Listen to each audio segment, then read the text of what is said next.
이 말씀은 시편 119편 65절로 72절까지 보겠습니다. 시편 119편 65절에서 72절까지입니다. 구약 성경 891페이지입니다.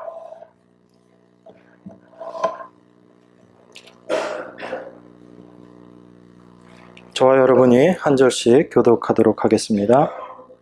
65절입니다. 여호와여, 주의 말씀대로 주의 종을 선대하셨나이다.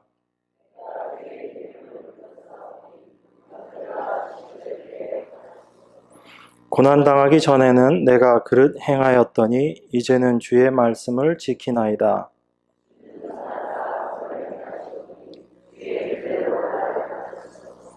교만한 자가 거짓을 지어 나를 치려 하였사오나 나는 전심으로 주의 법도를 지키리이다.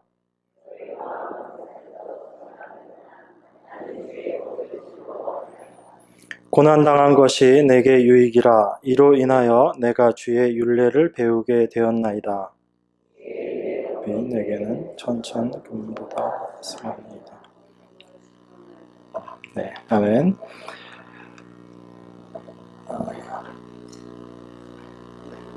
미국 휴스톤에 가면 레이크우드 처치라고 있습니다. 굉장히 큰 교회인데요. 미국에서는 해마다 미국에 있는 교회들 중에서 교인들 숫자가 얼마나 되는가 그런 걸 따져서 1위부터 이렇게 쭉 서열을 나열을 해서 보고를 합니다. 그래서 매번 그 교회가 미국에서 제일 단일 교회로는 제일 규모가 큰 교회다 이렇게 발표가 됩니다. 물론 그 비슷한 규모의 교회들이 또 여러 군데 있지만요. 그 교회가 여러분들이 잘 아시는 조엘 오스틴이라는 분이 심우하는 레이크우드 처치입니다. 이분이 쓴 책이 긍정의 힘이라고 해서 아마 굉장히 베스트셀러로 이렇게 한국에서 선풍적인 인기를 끌었던 그런 책인 줄 믿습니다. 최근에는 여러 책들을 내면서 비하는 이제 잘 되는 나 이런 책까지 나온 걸 제가 봤는데 꼭 미국뿐 아니라 한국도 최근에는 이렇게 보면 비슷한 경향들이 있지 않은가 싶습니다. 그래서 교회를 다니고 하나님을 믿으면 우리들의 생활도 당연히 좋아져야지 된다 이렇게 생각들 하고 또 그렇게 많은 교회에서 이야기들을 합니다. 요즘 또 11월 달 되면 우리 수능 시험을 보게 되니까 아마 많은 교회에서 아이들 수능 잘 보라고 또 기도회도 하고 아마 할 거다 그런 생각이 듭니다. 그런데 우리가 하나님의 말씀을 통해서 우리가 그리스도인으로서 이 땅에서 과연 무엇을 구하면서 살아야지 하는가, 어떠한 삶을 살아가는 것이 우리 그리스도인의 본래적인 모습인가, 그리고 하나님의 거룩하심을 본받아서 그 거룩함으로 살아야 하는 우리들인데 과연 그 거룩함의 의미가 무엇인가 하는 부분들을 말씀들을 통해서 좀 알기를 원합니다. 오늘 읽으신 말씀 여러분들이 자주 이렇게 낭송하시는 말씀들입니다. 특별히 고난에 대해서 이야기하고 있는 말씀입니다. 이 고난에 대한 이 말씀과 제가 좀 전에 말씀드렸던 조엘 오스틴과 같이 그렇게 주장하시는 분들, 하나님 믿으면 나의 모든 것들이 잘 되어야지 되고 나의 삶도 풍족해져야지 되고 우리 가족들도 건강하게 다 잘 지내는 것이 하나님 잘 믿는 것이다 라고 이야기하는, 이걸 일반적으로 우리가 번영신학이다 이렇게 이야기를 합니다. 또 다른 말로 고지론 이렇게 이야기하기도 하고요. 그래서 세상에서 하나님 믿는 사람들이 이 세상에서 아주 우수한 사람들이 되어서 높은 자리를 차지해야지 되고, 그리고 그 높은 위치에서 하나님을 전해야지 하나님이 올바로 전해질 수 있다라고 그렇게 주장하는 사람들입니다. 그러다 보니까 그렇게 이야기하는 곳으로 많은 사람들이 모이고 실제로 그곳에서 함께 신앙생활하면서 경제적으로, 정치적으로, 또 사회적으로 높은 위치에서 하나님께 영광을 돌린다 이렇게 하는 많은 간증들을 또한 저희들이 듣게 됩니다. 그런데 과연 그것이 하나님께서 우리에게 말씀하시는 올바른 모습인가 하는 부분들은 단지 우리가 경험 가운데 그것을 경험하고 못하고의 차원이 아니고 이 말씀 속에서 과연 성경이 그러한가 하는 부분들을 저희들이 좀 생각해 봐야 될 줄 믿습니다. 여러분 표정이 너무 딱딱하신데 좀 편하게 들어주시기 바랍니다. 65절은 시편 119편 65절 이렇게 시작이 됩니다. 여호와여 주의 말씀대로 주의 종을 선대하셨나이다. 내가 주의 계명을 믿었사오니 명철과 지식을 내게 가르치소서. 고난당하기 전에는 내가 그릇 행하였더니 이제는 주의 말씀을 지키나이다. 주는 선하사 선을 행하시오니 주의 율례로 나를 가르치소서. 이렇게 이야기합니다. 시편 119편이 아마 그 시편 중에서는 제일 긴 시편이라는 걸 여러분들 아실 겁니다. 그죠? 그래서 이 시편 119편은 좀 구조가 특이하게 되어 있습니다. 그걸 좀 말씀드리는 것이 여러분들이 이 본문 말씀을 이해하는 데 도움이 될 거라고 생각이 듭니다. 시편 119편은요 전체가 몇 절까지 되어 있냐면 176절로 되어 있습니다. 176절. 그러니까 시편 119편 한번 쭉 읽으시려면 묵상하시면서 읽으시려면 시간이 좀 걸립니다. 그런데 이 119편이 어떻게 해서 176절까지 되어 있느냐면 히브리어의 알파벳이 22자가 있습니다.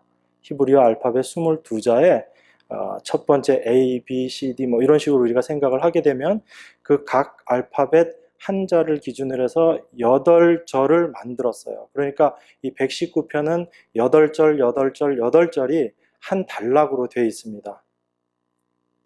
그래서 119편 1절에서 8절까지가 한 내용을 다루고 또 9절에서부터 16절까지가 한 내용을 다룹니다. 그래서 65절부터 72절까지가 또 하나의 내용입니다.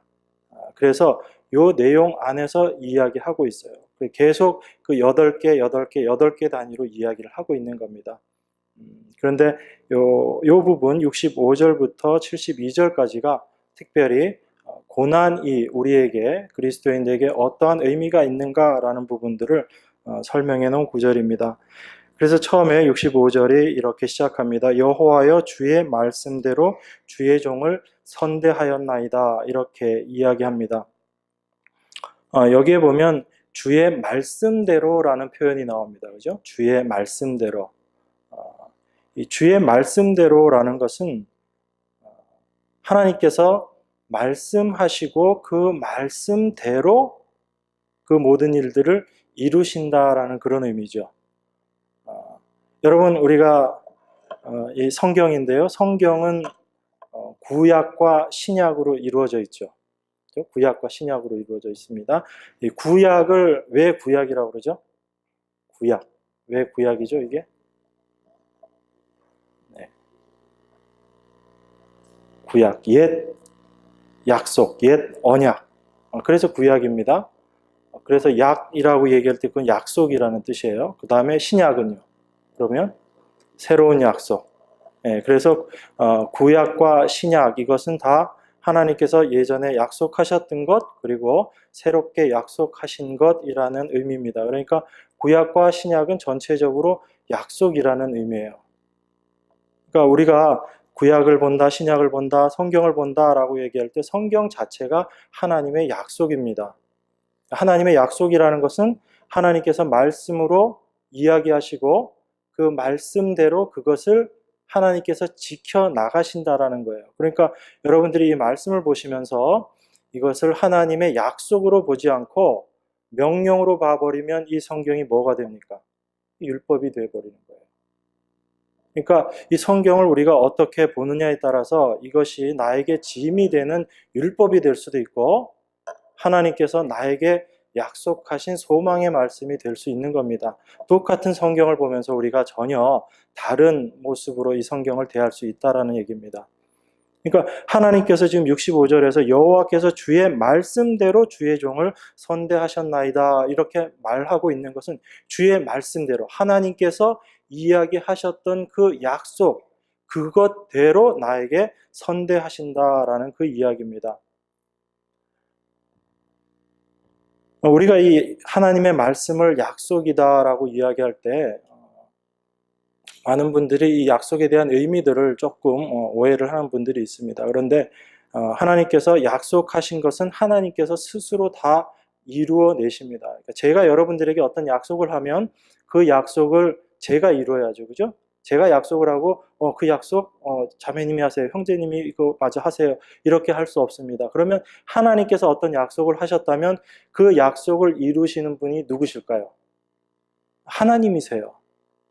그래서 이 하나님의 말씀은 하나님께서 말씀하시고 하나님께서 그것을 이루시는 겁니다. 그래서 우리가 그 하나님을 신실하신 하나님이다라고 이야기하는 거예요. 그 신실하심이라는 것은 믿음이라는 것을 이야기합니다. 그러니까 성경에서 믿음이라는 것은 내 안에서 생겨나는 그런 것을 믿음이라고 이야기하는 것이 아니고 하나님께서 우리에게 약속하시고 그것을 신실하게 이루어 나가신다. 그 하나님의 확실하신 믿음, 변하지 않는 믿음, 그것을 성경에서는 믿음이라고 이야기를 합니다. 예수님께서 십자가에 달리시면서 마지막으로 하신 말씀이 뭐였죠? 다 이루었다라고 말씀하셨어요. 예수님께서 다 이루신 게 뭘 다 이루셨다는 말씀일까요? 내 일이, 예수님 당신의 일이 십자가에서 달리시는 일이니까 그걸 다 이루었다. 그 의미보다는 더 큰 의미가 있을 거라고 생각을 합니다. 바로 예수님께서 십자가에서 내가 다 이루었다라고 말씀하신 그 말씀은 바로 하나님께서 약속하셨던 그 약속을 예수님께서 다 이루셨다라는 얘기죠. 그래서 예수님께서 십자가에서 하나님께서 약속하셨던 그 일들을 다 이루셨기 때문에 우리가 그 예수 그리스도의 십자가를 완성된 십자가다라고 이야기를 하는 겁니다. 그래서 십자가 말고는 우리가 더 이상 우리에게 필요한 것이 없습니다. 그 십자가만으로 충분합니다. 그런데 그 예수님의 십자가를 우리가 올바로 알지 못하면 십자가 외에 뭐 다른 것들이 필요하다고 생각을 해요. 인간의 노력이 필요하고 인간의 충성이 필요하고 뭔가 다른 어떤 것들이 필요하고 이론이 필요하고 신약 뭐 학문적인 것들이 필요하고 그렇지 않습니다. 예수님께서 십자가에 다 이루셨어요. 무엇을 이루셨냐면 하나님께서 약속하셨던 것을 예수님께서 다 이루신 겁니다. 그래서 고린도서에 보면 예수님 안에서는 그리스도 안에서는 모든 것이 예가 된다라고 말씀하고 있는 거예요. 그래서 우리가 그것을 보고 아멘 한다라고 고린도서에서 말씀하고 있죠. 예수 그리스도 안에서 예가 되는 겁니다. 하나님께서 약속하신 그 모든 일들이 그리스도 안에서 다 이루어지고 완성된 거죠. 그걸 고린도서에서 예수 그리스도 안에서 하나님의 그 모든 일들이 예가 된다라고 그렇게 표현하고 있는 겁니다. 그러니까 65절에서 하나님께서 주의 종을 선대하신다 이렇게 말씀하시는데 그 선대하신다라는 표현, 이 선대한다라는 게 어떤 뜻이냐면 우리에게 좋게 한다라는 그런 뜻입니다. 이게 원어 말씀은 가급적 안 드리려고 하는데 이 원어가 여기 좋게 한다라는 좋다라는 그 뜻이 토브라는 뜻인데 이게 어디에 쓰인 단어냐면 하나님께서 천지를 창조하시고 각각 그 창조된 것들을 보시고 보시기에 좋았더니 라고 말씀하실 때 그 좋았다라는 그런 뜻입니다. 그래서 선대한다라는 뜻은 어떤 의미냐면 우리를 좋게 만든다라는 뜻이에요. 그런데 우리를 좋게 만드시는데 하나님께서 어떻게 우리를 좋게 만드시냐면 주님의 말씀대로 우리를 좋게 만드신다라는 이야기예요. 그러니까 하나님께서 우리를 당신의 뜻대로 만들어 나가시고 당신의 그 뜻대로 우리를 좋게 만들어 가시는데 이것을 그냥 하시는 일이 아니고 하나님께서 우리에게 주시고자 하시고 어떻게 하시겠다라고 미리 약속하시고 그 약속하신 대로 하나님께서 우리를 좋게 만들어 가신다라는 얘기입니다. 그렇기 때문에 이 여호와여 주의 말씀대로 주의 종을 선대하였나이다. 이것은 단순히 하나님께서 우리에게 좋게 하신다라는 그런 차원이 아니고 하나님께서 우리에게 이미 약속하셨고 그 약속에 하나님께서 구속되신다는 의미예요. 그래서 그 약속하신 것을 하나님께서 그 약속의 스스로의 말씀에 하나님께서 구속되시기 때문에 그 약속을 하나님께서 이루어 가시는 것입니다. 그런데 그 이루어 가심이 바로 우리에게 하나님께서 보시기에 좋은 모습으로 우리를 만들어 가시는 거예요. 그러면서 여기서 여호와여라고 그렇게 표현을 하고 있습니다. 우리 성경 한 군데만 좀 찾아보겠습니다. 출애굽기, 그럼 출애굽기 6장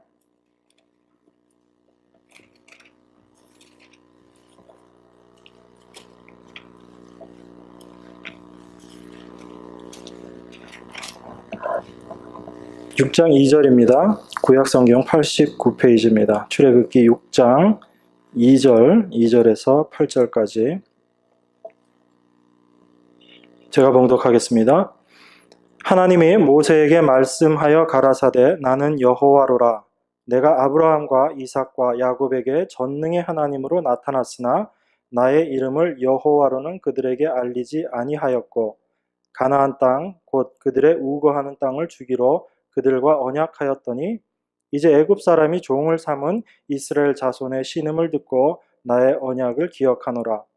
그러므로 이스라엘 자손에게 말하기를 나는 여호와라. 내가 애굽 사람의 무거운 짐 밑에서 너희를 빼어내며 그 고역에서 너희를 건지며 편팔과 큰 재앙으로 너희를 구속하여 너희로 내 백성을 삼고 나는 너희 하나님이 되리니 나는 애굽 사람의 무거운 짐 밑에서 너희를 빼어낸 너희 하나님 여호와인 줄 너희가 알지라. 내가 아브라함과 이삭과 야곱에게 주기로 맹세한 땅으로 너희를 인도하고 그 땅을 너희에게 주어 기업을 삼게 하리라. 나는 여호와로라 하셨다 하라. 하나님께서 모세에게 이스라엘 백성들을 애굽에서 건져내시기 직전에 모세에게 하신 말씀입니다. 여기에 하나님께서 그 여호와라는 당신의 이름을 모세에게 말씀하시면서 그 여호와라는 이름의 의미가 무엇인지를 설명하시는 거예요. 그 설명하시는 내용 중에 약속이라는 그 표현이 나옵니다. 다시 보겠습니다. 하나님이 모세에게 말씀하여 가라사대 나는 여호와로라. 하나님께서 모세에게 직접 말씀하시는 거예요. 당신이 여호와다 이렇게 말씀을 하십니다. 그리고 내가 아브라함과 이삭과 야곱에게 전능의 하나님으로 나타났으나 나의 이름을 여호와로는 그들에게 알리지 아니하였고 가나안 땅 곧 그들의 우거하는 땅을 주기로 그들과 언약하였더니 이렇게 이야기합니다. 하나님께서 아브라함과 이삭과 야곱에게 나타나셔서 그들의 삶을 인도하시고 주장하셨지만 하나님께서 그들에게 직접적으로 내가 여호와다라고 말씀하시진 않으셨다는 얘기예요. 이것은 하나님이 그들에겐 이 여호와 하나님으로 나타나지 않았다는 의미가 아니고 여호와 하나님의 의미가 무엇인지를 우리들에게 다시금 말씀하는 내용입니다. 그래서 그들에게 전능의 하나님으로 내가 임했었지만 여호와 하나님으로 내가 그들에게 알리지 않았다 이렇게 이야기합니다. 그리고 4절 가나안 땅 곧 그들의 우거하는 땅을 주기로 그들과 언약하였더니 이렇게 이야기합니다. 아브라함과 이삭과 야곱이 어디에서 그들이 살고 있었죠? 장막을 치고 살았던 곳이 어디입니까? 거기가 가나안이에요. 하나님께서 아브라함과 이삭과 야곱을 가나안 땅으로 실질적으로 옮겨주셨습니다. 그들이 가나안에 살고 있었어요. 그랬는데 하나님께서 그들에게 약속하신 것이 무엇이냐면 내가 가나안 땅을 너희들에게 줄 것이다 라고 말씀하십니다. 하나님께서 약속하시는 거예요. 물론 이 말씀의 그 더 깊은 의미들은 그들이 아브라함과 이삭과 야곱이 가나안이라는 그런 육신의 땅 그곳에 실질적으로 살고 있었지만 그들 마음 가운데 그들은 그 히브리서를 통해서 보면 그들이 가나안에 살고 있었지만 여전히 새 하늘과 새 땅을 소망하면서 새 예루살렘을 소망하면서 그들이 살고 있었다라고 히브리서에서 이야기하고 있거든요. 그거는 육신적으로 비록 이곳에 거하면서 하나님의 은혜 가운데 거하고 있지만 그들 안에는 참된 하나님에 대한 소망을 가지고 그들이 살고 있었다라는 것을 이야기합니다. 어쨌든 이 모세에게 하나님께서 말씀하시면서 가나안 땅 곧 그들의 우거하는 땅을 주기로 그들과 언약하였다라고 말씀하세요. 그들에게 약속하셨다라고 말씀하시는 겁니다. 아브라함과 이삭과 야곱에게 약속하시면서 그들의 후손에게 하나님께서 가나안 땅을 주시겠다라고 약속을 하신 거예요. 그 약속을 하시고 나서 5절 이제 애굽 사람이 종을 삼은 이스라엘 자손의 신음을 듣고 나의 언약을 기억하노라 이렇게 이야기합니다. 이스라엘 백성들의 애굽에서 그 고통 가운데 신음하게 되면서 하나님께 울부짖으니까 하나님께서 당신이 약속하셨던 것을 이제 기억하신다라고 이렇게 말씀하고 있는 거예요. 이 부분 또 오해하시면 이렇게 생각합니다. 하나님이 약속하셨다가 그 약속 까먹고 있었는데 이스라엘 백성들이 막 고통 가운데 있어서 하나님께 울부짖었더니 하나님이 내가 이스라엘 백성들에게 그 약속했었지 그러고 기억하셨다는 그 의미가 아닙니다. 하나님께서는 그들을 애굽으로 보내셔서 400년이 지나고 나서 그들을 끌어내실 것이다 라고 상징적으로 말씀을 하세요. 그리고 실질적으로 이스라엘은 애굽에서 430년이 지나고 나서 애굽에서 건져냄을 당하게 됩니다. 그런데 하나님께서 약속하셨다는 거예요. 이스라엘 백성들을 이제 건져내기로 약속하셨던 그 때가 되었기 때문에 하나님께서 그것을 다시금 기억하셨다라고 그렇게 표현하고 있는 겁니다. 그 하나님의 약속이 6절 그러므로 이스라엘 자손에게 말하기를 나는 여호와라 내가 애굽 사람의 무거운 짐 밑에서 너희를 빼어내며 그 고역에서 너희를 건지며 편팔과 큰 재앙으로 너희를 구속하여 너희로 내 백성을 삼고 나는 너희 하나님이 되리니 나는 애굽 사람의 무거운 짐 밑에서 너희를 빼어낸 너희 하나님 여호와인 줄 너희가 알지라. 하나님께서 약속하신 것을 이제 그 이스라엘 백성들을 애굽에서 건져내시는 그 일을 통해서 하나님의 그 약속을 이제 완성시켜 가시겠다라고 말씀합니다. 그런데 저희들에게 정말 소망이 되는 말씀이 뭐냐면 바로 8절에 나와 있는 말씀이에요. 이 말씀이 우리에게 참 힘이 되고 소망이 되는 줄 믿습니다. 8절 다 같이 함께 읽겠습니다. 시작. 내가 아브라함과 이삭과 야곱에게 주기로 맹세한 땅으로 너희를 인도하고 그 땅을 너희에게 주어 기업을 삼게 하리라. 나는 여호와로라 하셨다 하라. 하나님께서 지금 뭐라고 말씀하시죠? 아브라함과 이삭과 야곱에게 주기로 맹세한 땅, 그곳이 어디입니까? 가나안이에요. 그죠? 우리가 늘 소망 가운데 갖고 있는 그 가나안 땅입니다. 그 가나안 땅으로 하나님께서 그 땅을 너희를 인도하고 그 땅을 너희에게 주어 기업을 삼게 하리라. 나는 여호와로라 이렇게 말씀하시는 것입니다. 하나님께서 이스라엘 백성을 애굽에서 건져내서 그 중에 특별히 하나님의 말씀을 잘 순종하고 하나님 뜻대로 잘 살아가는 사람들은 가나안으로 하나님이 옮기시고 그렇지 않은 자들은 다 가나안으로 못 들어가겠다 이렇게 말씀하신 것이 아니에요. 하나님께서 지금 뭐라고 말씀하시냐면 내가 너희를 인도하여 너희에게 주기로 아브라함과 이삭과 야곱에게 주기로 맹세한 땅, 그 가나안 땅으로 너희를 인도하고 그 땅을 너희에게 주어 기업을 삼게 하리라. 나는 여호와로라 이렇게 말씀하시는 겁니다. 그러니까 우리가 하나님의 은혜로 말미암아 우리가 애굽에서 건져내심을 받고 가나안까지 가는 그 모든 과정 가운데 우리의 힘과 우리의 능력으로 그곳으로 가는 것이 아니다라는 얘기죠. 하나님께서 약속하셨다라는 겁니다. 그 약속하신 하나님께서 400년 동안 이스라엘 백성들을 애굽에 넣어놓고 그들을 그곳에 가두어 두는 것처럼 세상 가운데 내버려 두셨지만 그들을 세상 가운데 건져내셔서 하나님께서 직접 그들을 가나안으로 인도하시겠다라고 말씀하시는 거예요. 하나님께서 끌고 가시겠다라는 이야기입니다. 너희들 이제 가나안으로 가. 너희 힘과 너희 능력으로 가나안까지 가라고 말씀하시는 것이 아니고 하나님께서 그들을 인도해서 하나님이 약속하신 그 땅으로 데리고 가시겠다라고 이야기하시는 거예요. 그래서 이스라엘 백성들이 광야 생활을 겪게 되지만 그들은 최종적으로 가나안까지 들어가게 됩니다. 그래서 그 요단강을 건널 때 제일 먼저 뭐가 앞서서 건너가게 되나요? 법궤가 제일 먼저 가게 되죠. 하나님의 말씀, 하나님의 약속, 법궤가 제일 앞서서 간다는 얘기는 하나님께서 제일 앞서서 가신다라는 얘기예요. 하나님께서 약속하셨기 때문에 그 약속하신 백성들을 이끌고 하나님께서 가나안까지 간다라는 겁니다. 이게 우리의 소망이 되어야지 돼요. 내가 하나님의 은혜를 받고 내가 구원받았지만 이제부터 내가 열심히 살아서 내가 가나안으로 가는 것이 아니고 하나님께서 당신의 건져내신 백성들은 그곳까지 하나님께서 책임지고 끌고 가신다는 겁니다. 그래서 우리는 그 하나님을 믿고 그 하나님을 소망하면서 살아가는 거예요. 그렇지 않고 내 자신의 모습을 바라보게 되면 늘 어때요? 물론 여기서 그렇지 않은 분들도 뭐 계시겠지만 전 저 자신의 모습을 바라보면 과연 이렇게 해서 내가 어떻게 가나안까지 가겠는가 싶은 마음이 늘 들어요. 아침에 눈 뜰 때마다 듭니다. 그리고 저녁에 자기 전에 늘 반성하면서 자고. 그런데 이런 제 자신의 모습을 바라보지 않고 이 약속의 하나님의 말씀을 바라볼 때는 제 안에 소망이 있습니다. 희망이 있어요.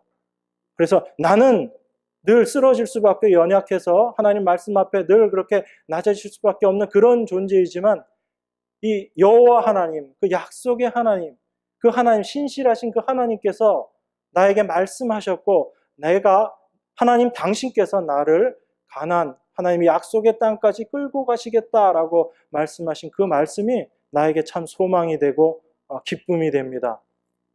이것이 우리가 이 말씀을 통해서 그 하나님이 약속하신 것이 무엇인가를 하나씩 알아가는 거예요. 그래서 이 성경 말씀을 통해서 우리에게 소망이 되는 겁니다.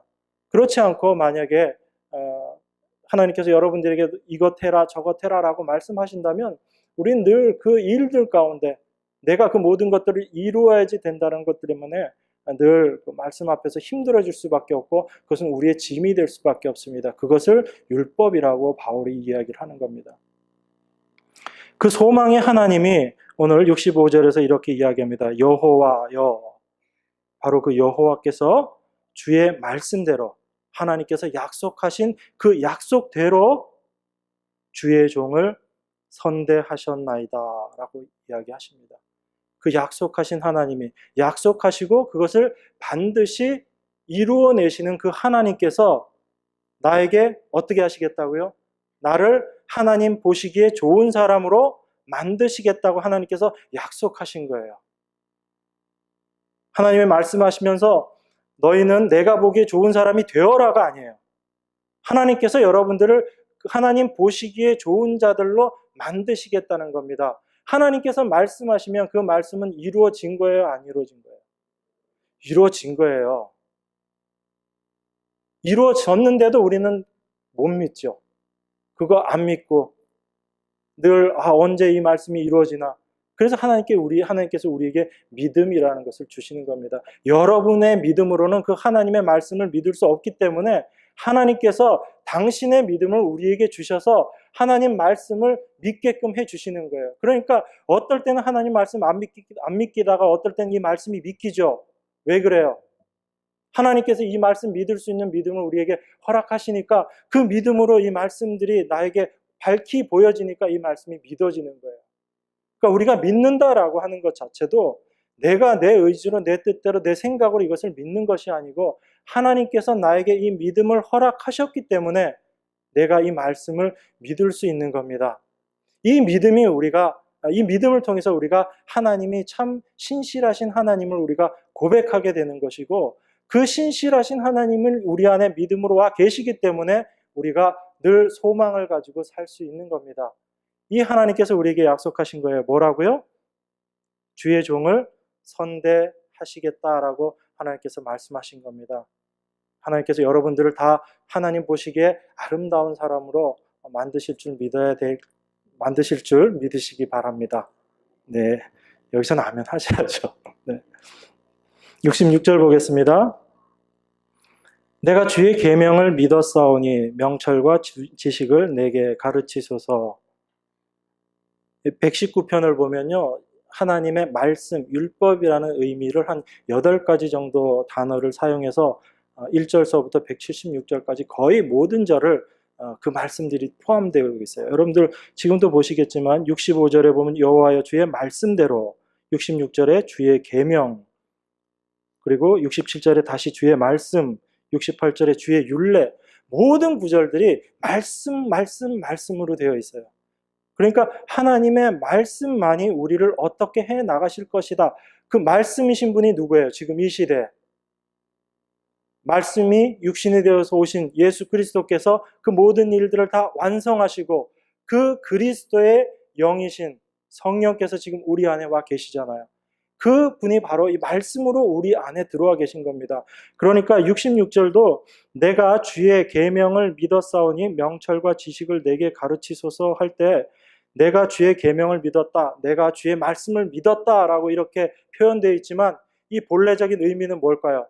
말씀이신 그 하나님, 그 성령께서 내 안에 들어와 계시기 때문에 그 성령으로 말미암아 내가 주의 말씀을 믿게 되었다라는 얘기입니다. 그래서 우리가 명철과 지식을 주님께로부터 배울 수 있는 거예요. 여기서 명철이라고 나와 있는 이 단어가 원래적인 의미가 뭐냐면 맛이라는 의미예요. 그러니까 이게 출애굽기에 이 똑같은 단어가 어떻게 쓰였냐면 만나에 대해서 설명을 할 때 그 만나의 맛이 어떻다라고 표현되어 있는 그 성경 구절 생각나시죠? 만나가 무슨 맛이래요? 만나 맛? 만나 맛. 만나 어떤 맛이래요? 그렇게 표현하면서 무슨 과자 같은 그 맛이라고 표현되어 있는 그 단어, 그 맛으로 표현되어 있는 그 단어가 지금 여기 명철이라고 쓰여 있는 이 단어입니다. 그러니까 우리가 명철 그러면 어떤 거예요? 지식, 판단, 무엇을 깨달을 수 있는 그런 능력들, 그런 걸 명철이라고 이야기하는데 그것과 똑같은 단어가 맛을 본다라는 그 단어하고 똑같은 겁니다. 그러니까 우리가 무엇을 알고 깨닫고 판단하게 되는 것은 하나님의 말씀으로 말미암아 우리가 그것을 맛봐서 알기 때문에 내가 이제 알아지는 거예요. 그냥 이론적으로 들어서 알고 하는 것이 아니고 그것을 맛보아 알았기 때문에 그것을 아는 겁니다. 그래서 바울도 늘 말씀에 대해서 이야기할 때 너희가 성경 말씀을 맛보아 알아야 된다. 그래서 우리가 먹어야지 된다라고 그렇게 표현들을 많이 하지만 어쨌든 이 실질적인 것들을 이야기합니다. 내 삶 가운데서 경험되어지고 실제 내 안에서 실제화되어진 것, 그렇게 해서 그 맛을 본 것이 나에게 명철과 지식으로 실질적인 가르침을 준다라는 이야기입니다.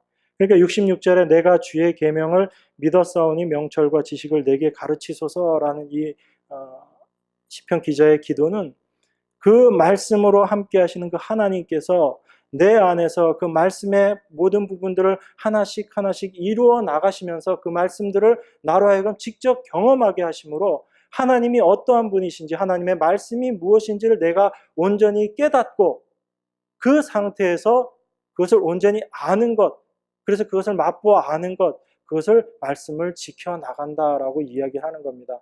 어떤 율법적인 말씀을 우리가 외적으로 지켜나가는 것, 그래서 그 율법대로 행동하는 그것을 말씀을 지켜나간다라고 얘기하는 것이 아니라 그 하나님의 말씀이 내 안에서, 하나님이 내 안에서 그것들을 경험하고 깨닫게 하심으로 말미암아 하나님의 말씀이 이것이구나라는 것을 내가 알게 되고 그것을 통해서 하나님의 말씀을 하나씩 이루어 나간다는 겁니다. 이것도 나의 의지와 힘으로 하는 것이 아니고 하나님께서 그렇게 하시는 거예요. 그런데 우리가 그 하나님의 말씀을 깨닫고 맛보고 하나님의 말씀을 지켜나가기 위해서 하나님께서 우리들에게 주신 것이 있습니다. 하나님께서 우리에게 선물을 주셨어요. 아주 굉장한 선물을 주셨습니다. 그런데 사람들은 이걸 선물로 받아들이지 않기 때문에 하나님께서 우리에게 주신 풍성함을 누리지 못하는 겁니다. 67절 보겠습니다. 다 같이 67절 읽겠습니다. 시작. 고난당하기 전에는 내가 그릇 행하였더니 이제는 주의 말씀을 지키나이다. 다른 건 선물로 다 줘도 좋은데 이거는 싫죠. 이런 선물 받으면 별로 안 좋죠. 아마 지금도 여러 가지 모습으로 이 하나님의 풍성한 선물 가운데 계신 분들이 많이 있을 줄 믿습니다. 이것을 정말 하나님의 선물로 우리가 받아들일 때 이 선물을 통해서 하나님께서 우리에게 주시고자 하시는 제대로 된 온전한 그런 풍성함을 우리가 경험할 수 있습니다. 어떤 사람은 이렇게 이야기합니다. 하나님 참 성격도 이상하시다. 하나님 왜 성도들에게 고난이라는 것을 주셔서 그 고난을 통해서 하나님께서 선물이라고 말씀하시고 그리고 하나님의 말씀을 더 깨닫게 하시는 것인가? 그래서 하나님께서 우리에게 고난 주시는 것을 즐기시는 분이 아닌가? 어떨 땐 정말 그런 생각도 들죠. 여러분들은 그런 생각 안 드시나 보네요. 저는 이따금 그런 생각이 들더라고요. 하나님 좀 고난을 즐기시나? 그런 생각이 들어요. 굳이 이렇게 안 하셔도 될 텐데 왜 하나님이 이렇게 나를 인도하시는가? 그런 마음이 들 때가 있습니다. 그런데 그 과정들을 지나고 나면 이게 아니었으면 절대로 내가 하나님의 그 말씀의 의미를 올바로 깨닫지 못했겠구나 싶은 그 생각이 있어요. 그래서 예레미야도 이렇게 이야기한 것 같아요. 제가 찾아보니까 이 말씀이 있더라고요. 주께서 인생으로 고생하며 근심하게 하심이 본심이 아니시로다. 이렇게 이야기하고 있어요. 하나님께서 우리에게 고난을 주세요. 선물처럼 우리에게 고난을 주십니다. 어쩔 때는 그 선물이 너무 나를 힘들게 하고 나를 어렵게 하고 숨도 쉴 수 없을 만큼 나를 억누르는 그런 선물을 주실 때가 있어요. 그래서 하나님 왜 이러십니까? 라고 우리가 그 하나님께 어떨 때는 마음적으로 막 대항하기도 하고 반항하는 그런 모습을 나타내는데 그때 하나님께서 뭐라고 말씀하시냐면 너희 인생으로 고생하며 근심하게 하는 것이 내 본심이 아니다라고 말씀하시는 겁니다. 왜 하나님은 본심이 아니신 이 일들을 당신의 사랑하시는 자녀들에게 이 일들을 행하시는 걸까? 그걸 오늘 시편 기자가 말씀하는 겁니다. 내가 고난당하기 전에는 내가 그릇 행하였더니 내가 고난당하기 전에는 하나님의 말씀대로 내가 살아갈 수 없었다라는 이야기입니다. 어찌 보면 우리는 이런 고난이 우리 삶 가운데 찾아오기 전까지는 하나님의 말씀을 지켜나간다는 것이 무엇인지 모를 수도 있습니다. 그런데 하나님께서 우리에게 주신 고난이 정말 진정한 선물이다라는 것을 우리가 어디 말씀을 통해서 다시 한번 확인할 수 있냐면 여러분들이 잘 아시는 그 탕자 이야기를 통해서도 우리가 알 수 있습니다. 예수님께서 비유로 말씀하신 거예요. 우리는 탕자 그러면서 그 탕자가 내가 아니라고 늘 생각을 하지만 성경 말씀은요. 남을 위해서 쓰여진 게 아니고 바로 내 자신에게 주시는 하나님의 말씀입니다. 이 탕자가 바로 우리예요. 이 탕자가 한 일이 뭡니까? 모든 것을 소유하고 계시는 그 영원하신 아버지에게서 아버지 그냥 그 아버지와 함께 있으면 그 아버지의 것이 다 자기의 것인데 그 둘째 아들이 어떻게 하는 거예요? 아버지 나에게 줄 분깃 나한테 주시면 그거 가지고 내가 이제 나가서 살겠습니다. 그렇게 이야기해요. 그랬더니 그 아버지가 그 아들에게 순순히 그걸 띄워줍니다. 그 아들의 분깃을 띄워줘요.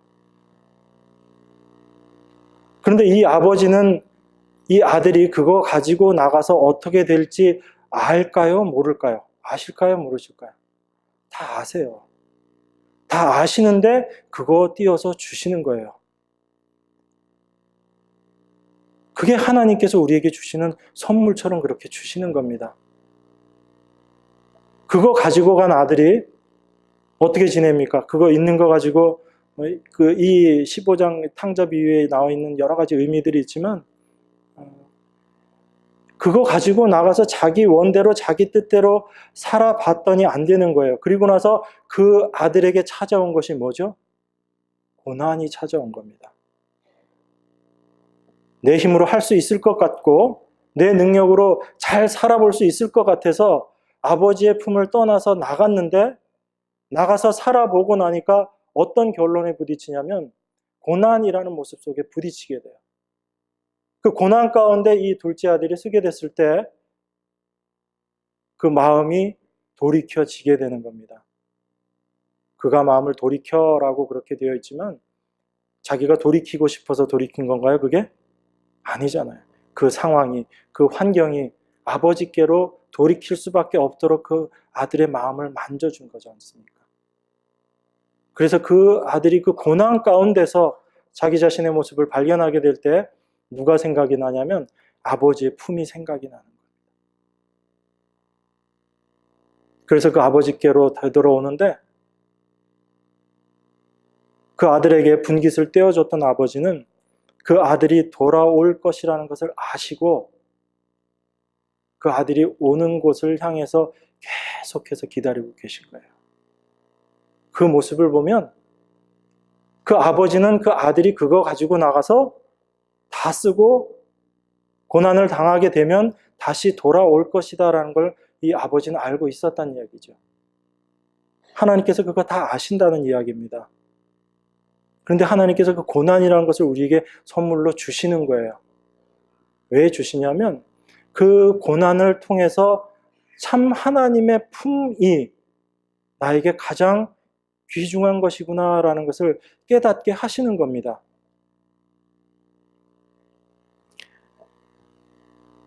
이 둘째 아들처럼 집 나가버린 자가 누구냐 하면 바로 여러분하고 전 거예요.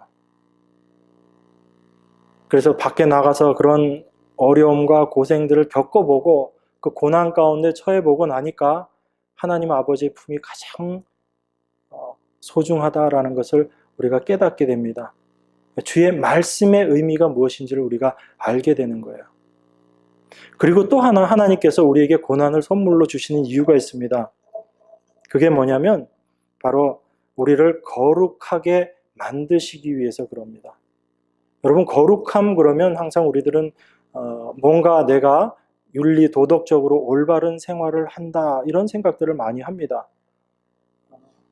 우리 그리스도인들이 세상에서 윤리 도덕적으로 욕먹을 일을 하면 될까요? 안 될까요? 안 됩니다. 그건 그리스도인으로서 당연히 그런 모습으로 살아야지 돼요. 그런데 성경에서 이야기하는 거룩은 그 윤리 도덕적인 것을 더 뛰어넘는 큰 의미들이 있습니다. 이 거룩의 본래적인 의미가 어떤 뜻이냐면 이 구별되었다라는 뜻입니다. 분리되어 있다라는 이야기예요. 그러니까 하나님은 거룩하시다라고 말씀하실 때 그 하나님의 거룩에는 무엇을 1차적으로 이야기하고 있냐면 하나님은 창조주이시다라는 것을 이야기하시는 겁니다. 그러면 하나님을 제외한 나머지 모든 것들은 거기에는 우리 사람들도 포함이 되죠. 나머지 모든 것들은 뭐라고요? 피조물이다라는 얘기입니다. 하나님의 창조주 되심과 다른 모든 피조물들과의 구별, 이걸 거룩이라고 이야기하는 거예요. 그래서 하나님께서 당신을 거룩하다라고 말씀하시는 겁니다. 그리고 그 하나님께서 우리에게 뭐라고 말씀하시냐면 내가 거룩하니 너희도 거룩할지니라라고 말씀하시는 거예요. 그러니까 하나님께서 우리에게 말씀하시는 명령하시는 그 거룩함에는 그냥 단순한 윤리, 도덕적인 의미에서의 그런 우리들의 행함을 이야기하는 것보다 더 큰 의미가 있습니다. 그런데 그 의미들을 내가 그냥 이 세상 살아갈 땐 알지 못해요. 내가 정말 이 세상과 구별된 자라는 것을 내가 깨닫지 못합니다. 그런데 내 삶 가운데 고난이 찾아오게 될 때 우리는 이제 경험하게 돼요. 야, 내가 의지하고 있었던 나라는 존재가 아무것도 아닌 존재구나. 내가 그렇게 바라고 있었고 원했던 이 세상이라는 게 나하고 절대로 친구가 될 수 없는 것이구나 하는 것을 깨닫게 돼요. 우리 인간의 이 원죄적인 본성 안에 늘 갖고 있는 것이 뭐냐면 이 세상을 향한 그리움이에요. 그 그리움 갖지 말라고 해도 저절로 생겨나죠. 그 성경에서 뭐라고 표현하고 있어요? 육신의 정욕, 안목의 정욕, 이생의 자랑. 그런 것들만 보면 우리 마음이 그냥 훅 가는 거예요. 그죠? 가지 말라고 아무리 해도 알아서 자기가 먼저 갑니다. 이게 우리 본질적인 모습들이에요. 그런데 그런 마음 가운데 세상의 것들이 나에게 실질적으로 취해지게 되면, 그런 것들을 내가 갖게 되면 이 세상이 좋아 보여요? 아니면 싫어 보여요? 세상 정말 좋죠. 살만하죠. 그죠? 내가 오늘 이제 나가서 뭘 누릴까? 그런 마음들이 아마 들 거예요. 그런 세상적인 것들이 내 삶 가운데 얻어지게 되면. 그래서 그 세상이 나에게 뭔가를 줄 수 있을 것 같고, 그 세상이 정말 나에게 달콤한 것으로 그렇게 비춰집니다. 그런데 어느 날 그렇게 살아가고 있던 내 삶 가운데 고난이 찾아오게 되면 어떤 육신의 아픔이라든지 경제적인 사회적인 어떤 그런 고난들이 내 삶 가운데 찾아오게 되면 그 고난이 나로 하여금 내가 그렇게 바라고 원했던, 내가 그렇게 좋아했던 그 세상과 나를 나누어 놓게 돼요. 구별시킵니다. 내 몸에 질병이 찾아오게 되면 우리는 그 질병이라는 걸 통해서 뭘 인식하게 되냐면 죽음이라는 걸 인식합니다. 예수님께서 안식일 날 특별히 병자들을 많이 고치셨죠. 다른 날 고치셔도 되는데 예수님이 꼭 안식일 날 병자들을 고쳐요. 그래서 그 일 때문에 유대인들이 굉장히 싫어합니다. 그죠? 야, 다른 날 6일이나 다 있는데 6일이나 되는 날 놔두고 왜 하필 안식일 날 그날 병자들을 고치냐. 이렇게 해서 예수님에 대해서 굉장히 유대인들이 율법을 어기는 자, 그래서 예수님을 아예 죽이려고 그렇게 생각을 합니다. 그런데 예수님께서 왜 안식일 날 병자들을 고치셨을까요? 안식일이라는 건 구약에서 이야기하는 안식이라는 건 어떤 의미예요? 하나님께서 언제 안식하셨죠? 일곱째 날 안식하셨어요. 그죠? 왜 일곱째 날 안식하셨죠? 하나님이 6일 동안 하나님의 일을 완성하셨기 때문에 안식하신 거예요. 7일째 되는 날. 그런데 인간의 죄 때문에 하나님의 그 안식이 어떻게 됐어요? 하나님의 완성해 놓으신 그 이 세상이 깨어져 버렸잖아요. 죄로 물들어 버렸잖아요. 그러니까 예수님께서 이 땅에 오셔서 안식일 날 굳이 일하시는 겁니다. 왜요?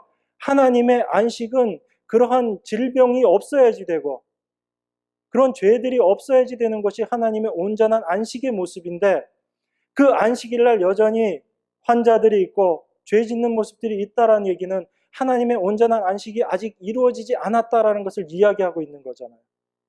그러니까 예수님께서 안식일 날 일하셨다라는 얘기 자체는 뭐냐면 우리 눈에 보이지 않는 죄의 결과로 말미암은 그 죽음이라는 건 우리 눈에 보이지 않습니다. 그런데 그 죽음이 우리 눈에 보이는 모습으로 드러나는 게 어떤 게 있어요?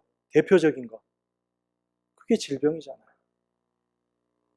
나는 안 죽을 것 같은데, 나는 늘 건강할 것 같은데 그 죽음의 것은 내 눈에 보이지 않기 때문에 인식하지 못하는데 어느 날 병이 내 가운데 딱 찾아오게 되면 또 우리가 주변에 그런 부분들을 보면 죽음이라는 게 있구나라는 것을 알게 됩니다. 그런데 그 죽음은 왜 생긴 거예요? 죄 때문에 이 죽음이 생겼다라고 성경이 이야기하고 있잖아요. 그러니까 예수님께서 이 땅에 오셔서 안식일날 병자들을 고치신 이유는 그겁니다. 너희들 눈에 안 보이지만 하나님께서 완성하신 이 안식이 지금 깨어져 있는 상태야 라는 것을 우리에게 말씀하시는 거예요. 그렇기 때문에 예수님께서 그 병자들을 고치시면서 하시는 말씀이 뭐예요? 아버지께서 일하시니 내가 또 일한다 라고 말씀하시는 거잖아요. 하나님께서 지금 그 일들을 하고 계시는 겁니다. 이 시간에도. 그래서 우리에게 깨어진 하나님의 그 안식을 완성하시기 위해서 그 새 하늘과 새 땅을 우리에게 주시기 위해서 하나님께서 일하고 계신 거예요. 바로 지금 이 순간에도. 그 일을 예수님께서 이 땅에서 하시고 십자가에서 어떻게 하셨다고요? 완성하셨다는 얘기입니다. 그러니까 우리 눈에는 지금 하나님의 그 완성이 보이지 않지만 하나님의 입장에서는, 하나님이 보시기에는 예수님께서 이미 십자가에서 그 일을 다 이루셨기 때문에 우리들은 이미 하나님의 안식 가운데 있는 자들이라는 거예요. 이걸 우리가 믿음으로 바라볼 때 내 안에 참된 안식이 있는 겁니다. 이걸 바라보지 못하면 내가 안식을 이루기 위해서 지금도 애쓰고 노력해야지 돼요. 그걸 성경에서 율법이다라고 이야기를 하는 겁니다. 거기서 우리가 벗어나야 될 줄 믿습니다. 그러니까 하나님께서 우리에게 주시는 고난이라는 것은요, 그 고난을 통해서 내가 그렇게 원하려고 했던, 내가 가지려고 했던 그 세상과 내가 구별된 자다라는 것을 가르쳐 주시는 거예요. 가르쳐 주시는 겁니다. 고난이 찾아오기 전에는 세상이 정말 나에게 유혹의 것으로 다가왔었지만 나에게 고난이 찾아오고 이 고난으로 말미암아 나의 죄된 모습들을 발견하게 되고 그 속에서 내가 영원히 이 세상에 거할 자가 아니구나라는 것을 깨닫게 됩니다. 그래서 세상과 내가 구별되어지는 거예요. 이렇게 구별되어지고 분리되어지는 걸 뭐라고 그런다고요? 그걸 거룩이라고 말씀하는 겁니다. 그러니까 하나님께서 이미 십자가에서 그 거룩이라는 것도, 성도들의 거룩이라는 것도 이미 다 완성하셨다는 이야기예요. 그래서 그 확인된 사건들을 여러분 삶 속에서 하나씩 하나씩 보여주시는 겁니다. 내가 이렇게 다 이루어 나왔다. 그걸 우리들 삶 속에서 보여주셔야 되는데 우리는 늘 그거 바라보지 못하고 그냥 세상과 하나 되어서 그렇게 살아가니까 우리에게 고난을 주시는 거예요. 그래서 그 고난을 주시면서 그 고난을 통해서 우리에게 깨닫게 하시는 겁니다. 세상 너희 거 아니야. 내가 너희에게 주기로 준비된 것 다른 것 있어. 그거 소망으로 바라봐야지 된다라고 우리에게 말씀하시는 겁니다. 이 고난이, 그래서 이 시편 기자가 67절에 고난 당하기 전에는 내가 그릇 행하였더니 이제는 주의 말씀을 지킵니다 라고 고백할 수 있는 거예요. 단순하게 내 삶 가운데 어려움이 찾아오고 힘든 일이 찾아오니까 아유 내가 이랬다가는 더 큰 고난 당하겠다 이래가지고 주님 말씀 지키는 거 그건 율법입니다. 근데 우린 자꾸 그렇게 되잖아요. 근데 이 고난을 통해서 하나님이 나를 어떻게 창조하시고 나를 어떻게 완성시키셨는가를 고난을 통해서 배우는 겁니다. 이 세상과 내가 구별된 자라는 것을 배워나가는 거예요. 그래서 하나님의 거룩하심이 무엇인지를 우리가 하나씩 하나씩 깨달아 나갈 때 그걸 성경은 뭐라고 이야기하냐면 주의 말씀을 지킵니다 라고 그렇게 표현하고 있는 거예요. 68절 보겠습니다. 주는 선하사 선을 행하시오니 주의 율례로 나를 가르치소서. 65절하고 똑같은 이야기죠. 주는 선하사, 하나님의 그 온전하심, 하나님의 그 선하심, 주는 선하시기 때문에 선을 행하시오니 하나님께서 그 선을 행하신다고요. 65절에서는 하나님께서 우리를 하나님 보시기에 좋은 모습으로 만들어 가신다고 얘기했죠. 그걸 선을 행한다라고 지금 다시 말씀하고 있는 겁니다. 그래서 주의 율례로 주님의 말씀으로 나를 가르치시옵소서 이렇게 얘기하는 거예요. 그러니까 65절, 66절, 67절, 68절이 어떻게 되어 있냐면 제일 처음에 하나님께서 선을 행하시겠다 그렇게 말씀하시는 거예요. 그리고 다시 마지막에 뭐라고 다시 또 얘기하시는 거예요? 선을 행하시겠다라고 말씀하시는 겁니다. 그리고 그 안에 하나님의 행하시는 선이 무엇인지를 딱 집어넣는 거예요. 그 집어넣는 게 뭐라고요? 우리에게 하나님께서 허락하신 고난이라는 겁니다. 그 고난이 바로 하나님께서 우리에게 행하시는 선이라는 거예요.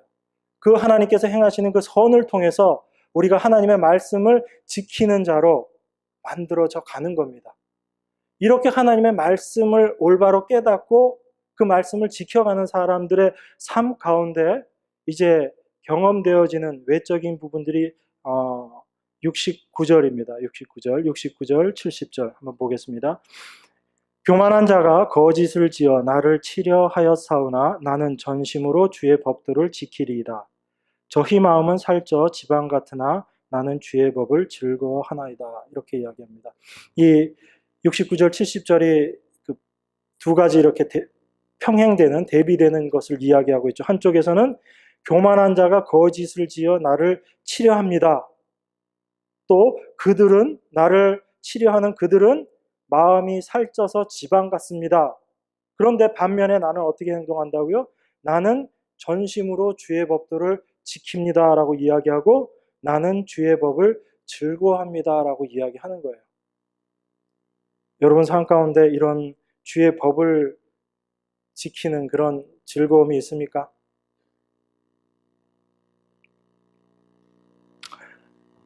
(69절에) 교만한 자 거짓을 지어서 나를 치려 하였사오니 누가 생각납니까? 이 말씀 보면 교만한 자가 거짓을 지어서 나를 치려고 한다. 누가 생각나요? 거짓의 아비가 생각나지 않아요? 전 이 말씀 보니까 바로 창세기에 있는 그 부분이 그 에덴 동산이 생각이 탁 나던데 그 거짓말을 지어서 우리 인간으로 범죄하게 했던 그게 어떤 거예요? 우리 안에 교만을 심어준 거잖아요. 교만을 심어준 거잖아요. 거짓말로 교만 심어준 거잖아요. 어떤 교만? 너가 하나님처럼 될 거야. 저거 따먹으면 너가 하나님처럼 될 거야. 그 따먹은 그것을 성경에서는 바로 세상이라고 이야기를 하고 이게 먹음직하고 보암직하고 나를 지혜롭게 할 만큼 탐스러운 것. 세상이 우리에게 주지 않을까 싶어서 우리가 늘 바라보고 있는 것, 그거잖아요. 그런데 그 교만의 본질, 그 자가 교만 자체이기 때문에 거짓을 지어서 우리로 하여금 교만하게 만드는 거잖아요. 그죠? 그런데 하나님의 그 선하신 행하심으로 말미암아 그 고난을 겪은 자들은 우리가 이렇게 고백하는 겁니다. 교만한 자가 거짓을 지어 나를 치려하였사오나 나는 전심으로 주의 법도를 지키겠습니다. 고백이 나오는 거예요. 내 능력, 내 힘으로 주님의 말씀을 지킬 수 없다는 것을 내가 고난을 통해서 다 경험하고 나니까 그 하나님께서 나에게 행하시는 그 선하심으로 말미암아 내가 주의 말씀을 지키는 모습으로 나아가는 겁니다. 실질적으로 내 안에서 그 말씀을 지키시는 분이 누구예요? 하나님의 성령께서 내 안에서 그 일들을 이루어 나가신다는 고백을 하고 있는 겁니다. 내가 이제 깨달았더니 내가 이제 알아서 내 힘으로 내 능력으로 주님 말씀 지키겠습니다. 지킵니다. 그 의미가 아니고 하나님께서 그렇게 선한 일을 하심으로 말미암아 이제 내 안에서 그 교만이라는 것이 무엇인지 발견되어지고 거짓이 무엇인지가 발견되어지니까 내 안에서 거짓되고 교만한 내 자신을 의지하지 않고 내 안에서 참 선을 행하시는 그 하나님을 의지하게 되는 그 모습으로 하나님의 말씀을 지켜나가는 겁니다. 70절 저희 마음은 살쪄 지방 같으나 나는 주의 법을 즐거워하나이다. 그 교만한 자, 거짓을 지어서 나를 치려하는 사람들의 마음이 지금 어떻다고 표현하고 있냐면 살이 쪄서 지방 같으나 이렇게 표현했어요. 얼마나 이렇게 살이 많이 쪘으면 죄송합니다. 저도 살이 많이 쪘으면 살이 쪄가지고 지방같이 됐다고 그래요. 그런데 여러분 여기 지방이라고 지방같이 되어 있는 이 단어가 똑같은 단어가 어떤 의미로도 쓰이냐면 우리가 구약이나 여러 곳에서 기름이라고 이야기하는 기름 부음이라고 이야기할 때 그 기름이라는 것과 똑같은 단어예요. 사실은. 그래서 그 성령을 의미하는 기름이라는 단어가 여기서는 살쪄서 지방 같으나라고 표현되어 있습니다. 여러 가지 의미가 있는데 어쨌든 이 지방같이 되어서 이걸 다른 성경에서 세번역이나 이런 데서는 뭐라고 표현되어 있냐면 우리 마음이 분별력이 없어졌다라고 그렇게 이야기합니다. 그러니까 이 살이 쪄서 지방, 자기의 내 욕심을 채우기 위해서 모든 것들을 쌓아놓게 되면 하나님의 하나님의 고귀한 것들이라도 이것이 나의 유익을 위해서 내가 쌓아놔 버리면 뭐가 된다는 이야기예요? 살쪄버린 지방이 된다는 이야기입니다. 그러니까 이 하나님의 말씀이 참 하나님으로서 드러나지 않고 하나님의 말씀이 나의 유익을 구하는 것으로 계속 쌓아버리면 우리 마음 가운데 이것은 두꺼운 지방처럼 자리 잡는다는 이야기예요. 그래서 하나님의 말씀에 대한 분별력을 오히려 잃게 만들어 버린다는 겁니다. 얼마나 무서운 말씀인지 몰라요. 우리가 하나님의 말씀을 사모한다고 하면서 내 자신이 늘 십자가 앞에서 드러나주지 못하고 나를 자랑하는 모습으로 그리고 나에게 유익을 구하는 것으로 이 말씀들을 계속 갖게 되고 그 말씀들을 통해서 나의 잘남을 드러내는 쪽으로 가게 되면 하나님의 말씀이 내 안에서 분별력을 잃어버린다는 이야기입니다. 예수님께서 이것과 정반대되는 말씀을 하신 게 있습니다. 그게 뭐죠? 산상수훈에서 뭐라고 말씀하시죠? 복에 대해서, 팔복에 대해서 말씀하시면서 심령이 가난한 자는 복이 있나니 천국이 저희 것이요 라고 말씀하십니다. 그 성경구 예수님께서 말씀하신 그 구절을 제대로 해석을 하면요 순서가 사실은 바뀌어 있는 겁니다. 어떤 거냐면 천국 백성들은 그러니까 심령이 가난한 자는 복이 있나니 천국이 저희 것이며 라고 생각하면 우리가 열심히 우리의 심령을 가난한 자로 만들어가지고 내가 이제 천국 백성이 되어야지 라고 생각을 하는데 그게 아니에요. 원래 그 문장의 해석 자체는 하나님의 백성, 천국 백성들은 이러할 것이다 라는 의미예요. 그러니까 천국 백성들은 어떻게 된다라는 얘기냐면 천국 백성들은 심령이 가난하게 될 것이다 라는 이야기입니다. 그게 하나님께서 당신의 백성들을 끌고 가시는 방법이라는 거예요. 세상 사람들은 하나님께서 이렇게 끌고 가시지 않는데 하나님의 백성들은 하나님께서 어떻게 끌고 가시냐면 그 심령이 가난하게끔 만드신다는 얘기예요. 그게 하나님 백성들에게 드러나는 하나의 모습들입니다. 그래서 그 심령이 가난한 자들은 자기 자신을 의지할 수가 없죠. 항상 누구만을 의지할 수밖에 없어요. 하나님 의지할 수밖에 없잖아요. 내 마음에 살이 쪄서 지방이 많아져서 분별력이 없는 그런 모습이 되는 것이 아니고 하나님께서 당신의 백성들에게 고난이라는 것을 허락하셔서 그 마음의 부요함들을 깨트려 버리시는 겁니다. 여기서 깨트려지는 부요함은 세상적인 부요함을 이야기하는 겁니다. 하나님으로 말미암아 부요함을 이야기하는 게 아니고 그건 다 여러분들이 이해해서 들으실 거니까. 세상을 향한 그 부요한 마음들을 하나님께서 깨트려 버리시는 거예요. 그래서 그 마음을 가난하게 만드시는 겁니다. 나의 것 하나도 의지할 것 없게 하나님께서 가난한 자로 만들어 버리시는 거예요. 그래서 부요하신 하나님을 바라보고 그 하나님만 의지하게 만드시는 겁니다. 그런 사람을 어떤 자다라고 이야기해요? 복 있는 자다라고 이야기하는 거예요. 심령이 가난한 자는 복이 있나니 천국이 저희 것이며 라는 의미는 이런 의미입니다. 그러니까 여러분들을 하나님께서 여러분들에게 복 주시겠다 하면 이제는 좀 긴장하셔야 돼요, 사실은. 그죠? 그 복을 많이 받아보신 분들은 압니다. 그렇지만 힘든 거 알지만 그 복 안 주시면 여전히 나는 세상 가운데로 향할 수밖에 없는 나라는 걸 내가 알기 때문에 우린 알면서도 그 복 구해요. 그러니까 세상 사람들이 보면 그리스도인들이 이상한 사람들이 될 수밖에 없어요. 그죠? 세상과 전혀 다른 사고방식을 가지고 살아갈 수밖에 없지 않습니까? 그러니까 그리스도인과 세상은 하나가 되어 나누어져요. 나누어지고 구별될 수밖에 없는 겁니다. 그 나누어짐, 그 구별됨, 그걸 거룩이라고 하는 거예요. 이것이 하나님께서 우리에게 주시는 참된 거룩입니다. 그 하나님의 고난을 통해서 69절, 70절처럼 주의 법을 즐거워합니다 하는 이런 사람들 입에서 최종적으로 나오는 고백을 보겠습니다. 71절, 72절입니다.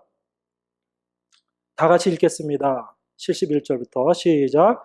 고난당한 것이 내게 유익이라. 이로 인하여 내가 주의 율례를 배우게 되었나이다. 주의 입의 법이 내게는 천천 금은보다 승하니이다. 여러분 정말 여러분 삶 가운데 찾아온 그 고난이 여러분들에게 유익으로 함께하고 있습니까? 하나님께서는 이렇게 말씀하시는 거예요. 그리고 그 진정한 고난을 겪어본 사람이 이렇게 고백하는 겁니다. 고난당한 것이 내게 유익이다.